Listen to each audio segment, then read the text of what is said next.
Hello everyone, the Klaus here, and today guys we're going to continue my own advent calendar made with some Matoran mock. And well, today it's going to be a new frame made by me, once again. So first you need this little technique beam right here with a pin put here, which will be useful to link the legs later on. Then you will need this baroque foot to put a ball joint in there, which will be useful to link the head. Then an axle of 5. Notice this part right here, because as you can see, excuse me guys, as you can see, this part can still move like that, and we do not want that. So this means we're going to use a part linked on this axle hole to block these two parts. So usually it's not this part I used to block these two pieces together, but this time I choose to put two baroque eyes. And so it's supposed to go like that.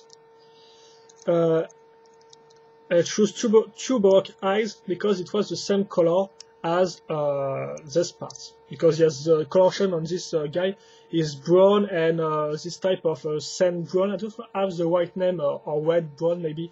I don't have the right name of this color.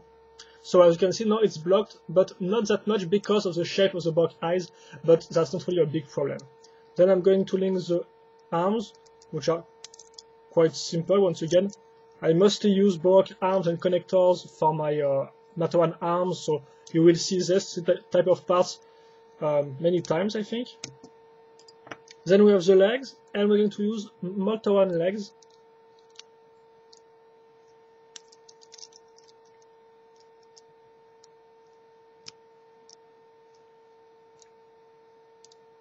Like that. And finally, we just have to link the head, so I chose a head with a nice trans neon green or trans yellow head, so the eyes can really will be really stressed out by the canary, which is the Yuki canary, so the potty one in red brown.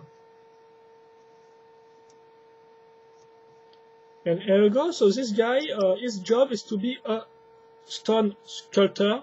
And so this means he needs some tools. So first is little mallet, or hammer if you prefer. It's a little hammer, as you can see, with some rounded shape on the ends.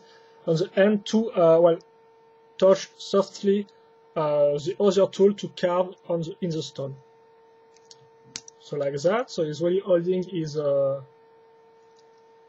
mallet in a special way. Then you have the other excuse me guys, the other tool, which is a graver, if I'm correct. So we're going to use this part like that.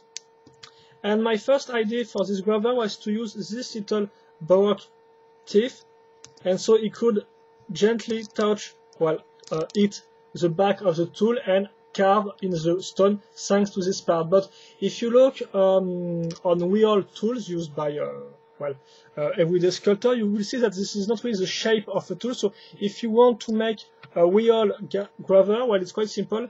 You just have to take this lightsaber and link it this way, then move the arms like that, or the hands, excuse me, the hand, and then you will have a real tool. So there you go. You will have a real, little more realistic tool in terms of design. But because I like my my special little tool, I'm going to just put this one, and then I'm going to put the other one on the back. So just have to use this part.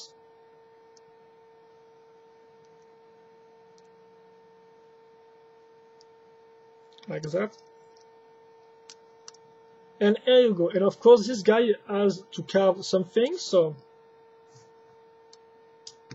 it's not just a block of stone, in fact, because as you can see, if I turn, he's already carved something. And what is it? Oh yes, it's a Matoran's head. So I choose to put a Matoran head because it's a little reference to the fact that the Pokoro city in Bionicle is surrounded by big Matoran's head in front of the city entrance. So it was really a little reference to this to the Matani online game. So as you can see, of course, it's mostly used. I mostly use system bricks over the place, which are a little used, and of course also do not feature the same type of gray between the parts, but all the little well, imperfection, if I can say so. I think they are a little, they are a good thing, because at least you have not a perfect blocky stone. At least it's a little used here and there, so you have this type of natural feeling with the difference of color shade and the fact that the parts are already used. Some are a little beaten by my old brother at the time, so yes, they are not perfect, but that make for a nice stone. And I put this part on the bottom to make a stand. Even if it's not really a stand, because of course, because it's 4 parts and they are not linked together, if you put off this part, the parts will just fall off. So it's not really and it's not the best way to make a stand. I may try to improve this thing later on.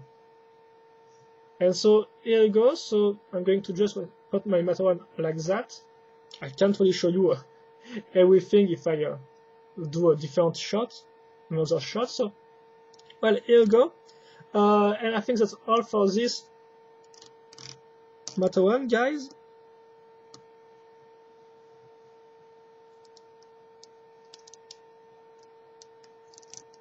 So, well, I hope you enjoy this. Excuse me, I just move my little tools around. So I just like that. Yeah. So I hope you enjoy this video. If you have any questions or comments, feel free to ask them. I will happily answer them. And that's it. Well, thank you for watching. Have a nice day, and see you later for another video review. Bye bye.